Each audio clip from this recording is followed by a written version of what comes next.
कायनात का कोई भी मसला हो गया आपके साथ, चाहे मेंटल, फिजिकल, स्पिरिचुअल, किसी किस्म की भी इलनेस है, तो उसके लिए आपने कारी बासित की आवाज में सूरह रहमान सुननी है, आंखें बंद करके, और आधा ग्लास पानी अपने हाथ में रख लेना और बस ऐसे फील करना है कि आप हैं और अल्लाह है, वहां कहीं पे ये आवाज है, और बहुत प्यार से सुबह दोपहर शाम 7 दिन तक इस तरह से सूरह रहमान सुननी है।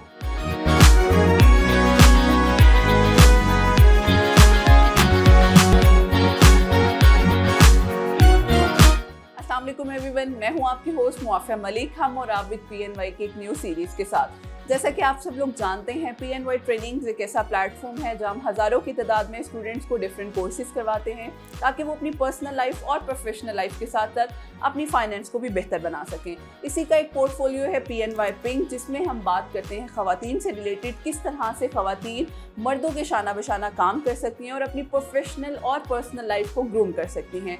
आज का जो हमारा टॉपिक है वो बहुत ही ज़बरदस्त है। स्पेशली हम बात करेंगे, लिंक करेंगे अपनी नौजवान नस्ल के साथ, यंगस्टर्स के साथ, कि क्या मसाइल हैं जो हमारी यंगस्टर्स को आजकल फेस करना पड़ते हैं और उनको हम ओवरकम कैसे कर सकते हैं, पेरेंट्स का क्या रोल है और हम खुद अपनी ज़ात को किस तरह से बेहतरीन बना सकते हैं।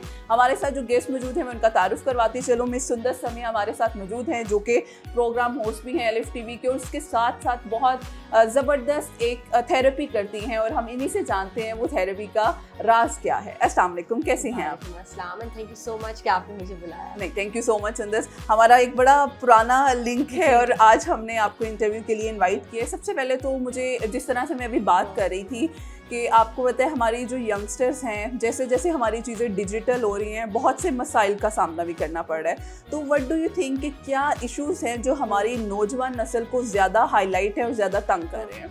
अच्छा मौफी, मैं ना वैसे यंगस्टर्स बेचारों को जो है ना वो कसूरवार भी नहीं कहूँगी। हमारा एक स्टाइल बन गया हुआ है कि हमने क्रिटिसाइज करना है पहले। तो मुझे ऐसा लगता है कि जैसे आपने भी बात की कि एक्सपोजर इतना ज़्यादा हो गया है, हर चीज़ इतनी एक्सेसिबल है, इतनी इजी है कि वो बेचारे भी क्या करें, कुछ समझ ही नहीं आती। Exactly. लेकिन मैंने अपने तजर्बे से ये सीखा है, क्योंकि हम भी किसी दौर में नौजवान ही थे, तो मैंने ये देखा है कि सबसे पहला रोल जो है वो पेरेंट्स का है। ये बहुत इम्पोर्टेंट है। मैंने 8 साल स्कूल में पढ़ाया है और मैं देखती थी कि जो मेरे स्टूडेंट के इश्यूज होते थे, मैं पेरेंट टीचर मीटिंग पे पेरेंट्स से मिलती थी, वो 100% अपने पेरेंट्स की कॉपी होता था, या वो डिपिक्ट कर रहा होता था जो कुछ उसके घर में उसने देखा होता था। जैसे बहुत सारे बच्चे, आपने देखा होगा कि स्कूल लेवल पे अब तो ये ट्रेंड बन गया है कि मदर्स कह रही होती हैं कि हम इसकी ना थेरेपीज करवा रहे हैं, इसको ना साइकियाट्रिस्ट के पास लेके जा रहे हैं। तो मैं माओ से बहुत हैरान हूँ कि पूछती थी कि क्लास 2 या 3 का बच्चा है, तो ये आपको फ़ख्र महसूस हो रहा है कि आप इसको साइकियाट्रिस्ट के पास लेके जा रही हैं? तो कहते थे वो बस ये हेल्पलेस, इसकी प्रॉब्लम्स हैं, हमें समझ नहीं आती, अग्रेसिव है, ये है वो है। तो फिर मैं पूछती थी कि आपके घर का माहौल कैसा है, मियाँ बीवी आपस में कैसे है? क्योंकि बच्चा तो बीमार नहीं होता, माँ बाप बीमार होते हैं। असल बीमारी हमारी सोच में होती है। तो फिर जब डीप डाउन उसको डिग करती थी तो बहुत सारे बच्चे ये कहते थे कि हमारे मामा पापा लड़ते रहते हैं, तो मुझे भी गुस्सा आता है, तो मैंने भी किसी से दोस्ती नहीं करनी। और वो बहुत अग्रेसिवली और पेनफुली जो है वो इरिटेट करते थे बच्चों को, फ्रेंड नहीं बनाते थे। या एक बच्चा था वो बहुत ज़्यादा अटेंशन सीकर था, तो वो पढ़ाने ही नहीं देता था क्लास में। तो मैंने ना उससे ब्रेक में कहा कि तुम आज मेरे साथ ब्रेक में आना, मैं बहुत लोनली होती हूँ, मेरे फ्रेंड बन जाओ, ये वो। उससे जब मैंने बातें की तो उसकी मदर के कुछ इश्यूज थे, 2-3 उनकी शादियाँ हुई हुई थी और वो जॉब भी करती थी, तो वो बच्चे को टाइम नहीं देती थी। और उसने कहा कि मुझे हर वक्त ये फिक्र रहती है कि मेरी मामा को कुछ हो ना जाए। जाहिर है कि वो सिंगल पेरेंट थी, उसके लिए तो फादर का रोल नहीं होगा उस तरह से। तो वो कहता था मैं अगर मामा ऑफिस भी जा रही हैं, मैं बार बार उनको कॉल करता हूँ तो वो फिर तंग हो जाती हैं मेरे से ना, उनको समझ नहीं आती इस बात की, तो मुझे आप बहुत अच्छी लगती हैं तो मैंने आपके साथ रहना है। तो आप इस बात को गौर तो करें कि क्या हमारे मियाँ बीवी के आपस में किस किस्म का रिलेशनशिप है, क्या हम वेल जेल्ड हैं आपस में, या हम आपस में भी गिले शिकवों में, क्योंकि बच्चे में तो दोनों का खून है, वो ननियाल का भी ब्लड है और ददयाल का भी ब्लड है। ये जो सेम जो वारिद और जायज का ये जो मर्जर हो गया है, अब इसमें जैसे सिग्नल्स आपके हैं वैसी ही कवरेज होगी, वैसा ही नतीजा आएगा। तो फिर अगर आपके अंदर नफरत है, हेट्रेड है, इन लॉज के लिए रिएक्शन, आपने कभी ये नहीं नोटिस किया कि बच्चे ननियाल के साथ ही क्यों अटैच होते हैं? बच्चे को बचपन से ही क्यों पता होता है कि माँ हमारी मजलूम है और मामा के साथ तो ज्यादतियां ही होती हैं, और अगर आप मदर से पूछेंगे मैं तो कुछ बताती ही नहीं हूँ, आपकी शक्ल पे ही सब कुछ लिखा हुआ है। ट्रू। तो इस वजह से वो बेसिक एक ट्रेनिंग तो फिर होती है घर की। फिर उसमें मैंने ये देखा है कि कॉलो फेल का बहुत तजाद है। हम वर्बली बहुत कुछ सिखाने की कोशिश कर रहे हैं, हम्म। समझाने की कोशिश कर रहे हैं, लेकिन हमारे अपने ही प्रैक्टिकल का हिस्सा नहीं होती वो बहुत सारी चीज़ें। मैंने ये नोटिस किया है कि जो बहुत सेंसिटिव बच्चा होता है ना, ज़ाहिर है कि हर बच्चे के पेरेंट्स ही उसके रोल मॉडल होते हैं, हीरोज होते हैं, बाप स्पेशली। तो वही बाप बच्चे को डांट रहा होगा कि तुमने सच बोलना है, झूठ नहीं बोलना, और यहाँ पे ऐसी बात क्यों की, और ये और वो। और जब तबलीगी जमात वाले बाहर आते हैं तो उसी बच्चे को कहते हैं कि जाके बता दो बाबा घर पे नहीं है। तो बच्चा फिर जो है कन्फ्लिक्ट का शिकार होता है कि मुझे तो ऐसे डांट पड़ रही है और खुद मुझे कह रहे हैं कि झूठ बोलो, हालांकि बाबा तो घर पे हैं, तो ये ऐसे क्यों कह रहे हैं। वहां से वो बातें शुरू हो जाती हैं।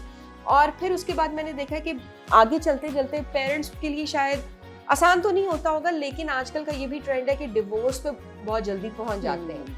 जब आप पेरेंट बन गए हैं तो फिर आप खाली मियाँ बीवी नहीं है, उसमें फिर बहुत सारी चीजों पे आपको एक घर बनाने के लिए तो ज़्यादा कुर्बानियां देनी पड़ती हैं। बिल्कुल। और कुर्बानियों का कोई सिला नहीं होता, ये सरकारे दो आलम का रास्ता है। बिल्कुल ऐसे ठीक है ना। तो आप जब एक घर बनाने के लिए कुर्बानी दे रहे हैं तो फिर उसके बाद आप जब ये रिवॉर्ड मांगते हैं, ये मुझे मेरे थैंकफुल हो, ये मेरे से प्यार करें, ये मेरी भलाई के बदले मेरे से बुराई ना करें, मेरी तारीफें हो, तो फिर आप इन्हीं चीजों में मैं की एक लड़ाई होती है जिसमें बच्चा पिसता है। फिर मैंने बहुत सारे ऐसे बच्चे देखे OA लेवल्स के, टीन एज के, जिनको इश्यूज थे पैनिक हो जाने के, कंसंट्रेशन नहीं रहती, और वो भी डिग डाउन करो तो डीप वही बात निकलती है कि मामा बाबा की बहुत लड़ाई होती है, या सिंगल पेरेंट है तो इसलिए ये बच्चा डिस्टर्ब्ड है।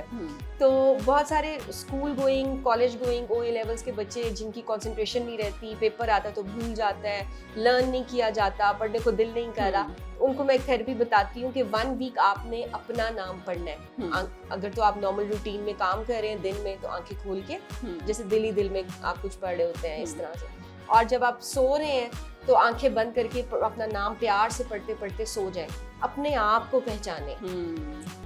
अगर मॉर्फिया इस पूरी कायनात में, जहाँ पे यूनिवर्सेस भी हैं, स्टार्स भी हैं, और लोग भी हैं, कितनी कास्ट, क्रीड्स और रेसेस हैं, अगर इसमें एक मॉर्फिया ना होती तो क्या ये कायनात मुकम्मल नहीं थी? बताएं। ऐसे मुकम्मल थी, मतलब एक अपना, हर एक का अपना है। हाँ। अब मेरा अपनी जात में अपना रोल है, हर कोई इंसान जो है उसका अपना अपना रोल है। अगर इस कायनात में एक मॉर्फिया ना होती तो ये कायनात इनकम्प्लीट होती। वो बचपन में हम एक पजल होता था ना, उसको कंप्लीट करना होता था, एक भी पजल गुम हो जाता था, पिक्चर कंप्लीट नहीं होती थी। तो माशूक जो है, अल्लाह बेऐब है, उसने कोई भी चीज ऐसे ही नहीं बना दी, हर एक का पर्पस, हर एक का कोई पर्पस है। तो असल में हमने अपने आप को रिकॉग्नाइज करना होता है, अपने पर्पस को रिकॉग्नाइज करना है, फिर ही आपको पता चलता है कि यार 1400 साल पहले कोई मेरे लिए दुआएं करता रहा है, बिल्कुल रो रो के, किसी को मेरी इतनी फिक्र थी, या किसी ने मुझे इतने प्यार से बनाया हुआ है कि मेरी एक एक चीज का ख्याल रखा है। जैसे हम स्कूल जाते हैं तो मामा ने हमारे लंच बॉक्स भी रखा होता है, जो क्लासेस होनी है हमें तो नहीं पता होता, हम बैग खोलते हैं, वो कॉपी निकालते हैं, पेंसिल निकालते हैं, हमारे लिए तो बस इतना ही है, लेकिन माँ ने पूरी प्लानिंग की हुई है ना। बिल्कुल। तो वो अल्लाह हमें कैसे अकेला छोड़ सकता है जिसने इस दुनिया में हमें भेजा है। वो तो कहते हैं ना, मैं 17 मदर से भी ज्यादा प्यार करता हूँ, तो उसने भी हमें हर चीज दे के भेजी हुई है। मैंने जिस दिन अपना नाखून भी गुस्से में ज्यादा काट लिया ना, कि स्कूल से डांट पड़ी है नाखून, तो मैं लिखते लिखते मुझे रियलाइज हुआ है कि अगर ये नाखून अल्लाह ताला ने बनाए हैं तो मैं लिख पा रही हूँ, अगर ये नहीं होगा तो कितनी पेन होगी। तो फिर वहाँ पे पहली पारी तो वहाँ पे अल्लाह मियाँ की ये बंदा कर देता है कि थैंक यू अल्लाह मियाँ। और बहुत सारी ऐसी चीजें, जैसे अब आप भी जो हॉस्पिटल्स में पेशेंट्स को मिलती होंगी, एक यंग बच्ची थी, उसको अपने कपड़े पहनने का भी होश नहीं था, तो जब मैं हॉस्पिटल उससे मिलने गई, उस दिन मैंने ये बात रियलाइज की कि यार मतलब ये अवेयरनेस होना कि मैंने अपने आप को ढांपना है, या मैंने अपने आप को, ठीक, कितनी बड़ी ब्लेसिंग है। और हम थैंकफुल ही नहीं है अल्लाह ताला की, हम सोचते ही नहीं है कि अल्लाह ताला ने हमें अगर नॉर्मल रखा हुआ तो कितनी बड़ी ब्लेसिंग है। हम उन चीज़ों को देखते रहते हैं जो नहीं है लाइफ में। तो ये फिर उसके बाद जब कॉलेज यूनिवर्सिटी जाते हैं तो जैसे मैं भी इसी चीज़ में फंसी हुई थी, पढ़ाई तो होती ही होती है, कोई ना कोई पसंद आ जाता है, और अमूमन वो शख्स पसंद आता है जो हमें बिल्कुल लिफ्ट नहीं करा रहा होता, उस चक्कर में इंसान ख्वार बहुत होता है। तो फिर उसके बाद आजकल तो ये है कि धोखे बहुत ज़्यादा हैं, उसमें भी आप किसी का हर्ट किसी को कर देते हैं, किसी का दिल दुखा देते हैं, तो आपका क्या ख्याल है कि उसका कोई इम्पैक्ट नहीं होगा? आप किसी के साथ कमिटमेंट करके उसके बाद बहुत कैजुअली मूव ऑन कर जाते हैं। अगले बंदे ने जितने साल उस चीज़ को ओवरकम करने में लिए हैं, आपको क्या ख्याल है ज़िंदगी में कभी वो आपको पे बैक नहीं करने पड़ेंगे? ये भी फिर इश्यू आता है कि फिर उसमें डिस्टर्बेंसेस आती हैं, लोग, बच्चे बेचारे जो हैं वो कॉन्फिडेंस उनका लूज हो जाता है, पर्सनालिटीज शैटर हो जाती हैं, बच्चियों से कुछ ऐसी गलतियां हो गई होती हैं ट्रस्ट करने की वजह से कि वो फिर किसी से शेयर भी नहीं कर पाती और फिर सुसाइडल्स तक बातें जाती हैं। ऐसे तो ही है। वो बड़ा मशहूर स्लोगन है, मेरा जिस्म मेरी मर्जी। तो मैं ये कहती हूँ कि ना ये आपका जिस्म है ना ये आपकी मर्जी है, आपको Exactly. किसी ने भेजा है इस पूरी कायनात में और बहुत प्यार से बनाया है। तो आप अपने आप से तो प्यार करें, बिल्कुल। अपने आप को तो रिकॉग्नाइज करें कि मेरी क्या वर्थ है। ट्रू, और वाकई ये बड़ा ज़रूरी है। अगर हम रियलाइज करके उससे सीखते हैं और नेक्स्ट टाइम हम कोशिश करते हैं कि वो चीज़ हम दोबारा उस तरह से ना करें, तो बड़ा इम्पॉर्टेंट और मेरा ख्याल है ये बड़े ज़बरदस्त पॉइंट है और क्रूशल भी हैं कि अगर हम इन्हें अपनी लाइफ में ऑप्ट करते हैं तो हम बहुत से अपने मसाइल से प्रोफेशनली और पर्सनली बच सकते हैं। थैंक यू सो मच सुंदर। लेकिन लास्ट में चाहूँगी कोई ऐसा मैसेज जो आप हमारी ऑडियंस के साथ शेयर करना। कायनात का कोई भी मसला हो गया आपके साथ, चाहे मेंटल, फिजिकल, स्पिरिचुअल, किसी किस्म की भी इलनेस है, तो उसके लिए आपने कारी बासित की आवाज में सूरह रहमान सुननी है आंखें बंद करके, और आधा ग्लास पानी अपने हाथ में रख लेना और बस ऐसे फील करना है कि आप हैं और अल्लाह है, वहाँ कहीं पे ये आवाज है। और बहुत प्यार से सुबह दोपहर शाम 7 दिन तक इस तरह से सूरह रहमान सुननी है। हर दफ़ा सुनने के बाद 3 दफ़ा अल्लाह अल्लाह अल्लाह कह के बंद आंखों से ही पानी पी लेना है। मैंने इससे कैंसर्स, एड्स, डिवोर्स इशूज, जिन, जादू, बेबी नहीं हो रहा, ब्रेकअप हो गया है, शादी नहीं हो रही, किसी किस्म का भी मसला, डिप्रेशन है, तो ये कायनात के हर मसले के लिए थेरेपी। और ये फ्री ऑफ कॉस्ट है, फ्री ऑफ एनी रिलीजन है, कास्ट है, क्रीड है, इसको कोई भी शख्स कर सकता है और जो इससे करे उसको आगे भी बता सकता है। बिल्कुल। Thank you so much once again and thank you so much all of you. इंशाल्लाह फिर हाजिर होंगे एक न्यू इंटरेक्टिव सेशन के साथ। हमें इजाज़त दीजिएगा। अल्लाह हाफ़िज़।